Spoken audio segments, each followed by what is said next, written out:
Train the muscles, not the joints.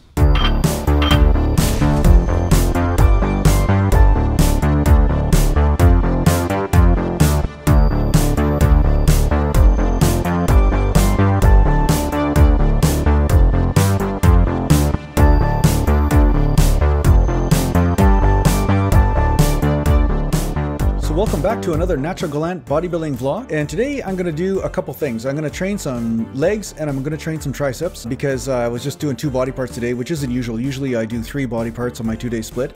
But the other thing I'm going to do is going to talk to you a little bit about, do you have to go low in squats in order to get leg development? And from these shots here, obviously not, okay? Because I don't squat low. So this is actually how everybody on the internet, or a lot of people on the internet, think you have to squat in order to get any results. You have to bring the knees far over the toes or really come down really low, and usually you get that butt wink at the bottom. And I'm going to talk about a couple of reasons why this isn't actually the ideal way to squat for some people, although it might be for others. Okay, so just bear this in mind. I'm going to tell you why I don't squat like this. First of all, this puts a lot of stress on my knees because of my hip joints are just made a certain way. So when I come down really low, I find all the stress has to transfer to the knee joint. Now in each individual person, this will be different. So that's why there's a lot of people comparing themselves on the internet to one person and saying that person's a pussy and this person's a Hercules because they can go low or all that. But we have to remember, flexibility of the joint has nothing to do with strength. That just is basically the way somebody moves, right? So this is the way I squat. The reason why, and I'm going to refer back to my video I made a few days ago, and it's called the weak link principle. And I'll put that up top, the top right hand corner. You can click on the eye there and find that video, okay? So whatever you make the weak link is what's going to basically stop your set. So basically, if knee pain is what stops my set, obviously then I can't push my muscles as hard, right? If hip pain is what stops my set, then I won't be able to push the set into deep failure. And my goal is to actually hit the muscles, okay? Hit the joints. And if you look at most sports don't bend more than 90 degrees at the knee anyway. I mean, parallel is far deeper than 90 degrees at the knee, as you can see. And the fact is that you don't actually need to go down that far as a natural movement. Some people argue that's a totally natural movement. And I'd say really, you know, you could actually make an argument that squatting underweight isn't necessarily a natural movement. Deadlift might be more natural actually than squats in some cases. So, you know, you can go back and forth in the never-ending debate, right? But the fact is that a lot of people are debating because of one thing. They're discounting the fact that each person is built a little differently, okay? So the reason why I squat this way is because it feels like the most efficient torque curve in order to hit my muscles. I hit my glutes, my quads, and my hams and everything. Now, do I hit the quads close to the knee as hard as going deep like that? No, I don't. But once again, the weak link principle. The weak link is my knees, and my knees just don't take it very well. And I even did ass to the grass squats for about 1.5 years straight. I actually did perform my own long-term experiment, and what ended up happening was I ended up with a chronic bursitis in the knees and a chronic pain. And then even if I went for a jog or something across a field, it felt like my quads were just too tight. They were just not responding the way that I thought. I didn't actually put on any extra muscle mass either. So the fact is that you want to use the range of motion that is the most efficient.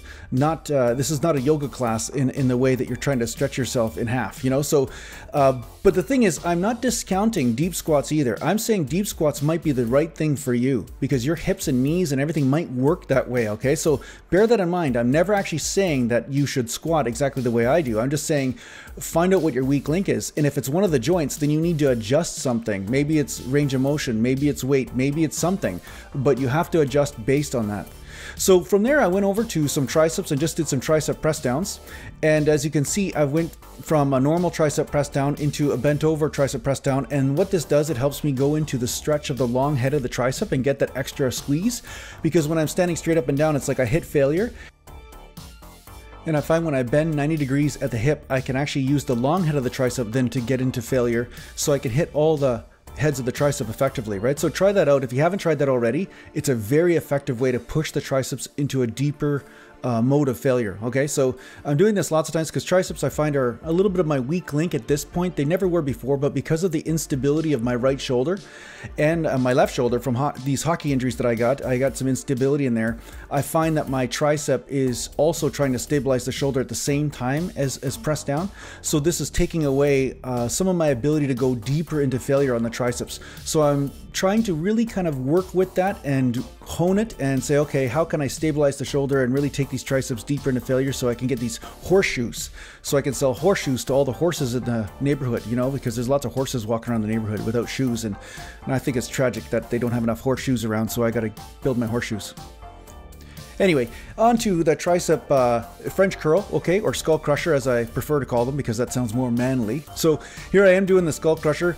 And like I said, I'm just spending some extra time on triceps tonight because I just wanted to. I sometimes will do that. You know, it's funny. Everybody wants an exact workout program, but I have to say I really do go instinctually in a lot of ways. Like today I'm supposed to be doing shoulders, triceps, and legs. But then sometimes I'm like, you know, my shoulders are already kind of a strong point, so I'll actually put some extra effort into the weaker links at that time because your body's pretty much telling you what you need more work on, right? And there's not much point in overtraining an area that's already sufficiently developed when you can spend that time in areas that are not, you know. Again, another application of the weak link principle in a different way. But sometimes you know that you're weak in some area and it needs extra work, so use the energy for that. Because your body, think of it this way, it has an overall recovery pie, you know, and every piece of that pie goes to different parts of your body. And when you're using up all your recovery for your entire body, then your entire body can only recover so fast. But sometimes I've seen guys not train certain areas and then blast through plateaus because they overtrain other areas. It's almost like they stop training legs so that way their upper body can come up and all this kind of stuff for short periods of time. And I've seen guys do this for months on end because of injuries and sometimes not on purpose. It's just like, say they broke their leg or something, and then all of a sudden you see their upper body balloon up. And I was like, what's going on here? Well, it's because the recovery, the piece of pie of recovery that that person had all of a sudden went towards super recovery of the body parts they could train. So this is something to try anyway. So, you know, if you find that you're hitting a plateau with some of your body parts, then, you know, stop training the ones that you're really strong at for, you know, 3 weeks to a month or 2 months or whatever it is, and then just really blast that body part and see what happens. Sometimes it'll really help you kind of break through that barrier. So I hope this video helped you out a little bit. I hope your training's going great. And if you need to get a hold of me, just go to naturalgallantbodybuilding.com and take care for now.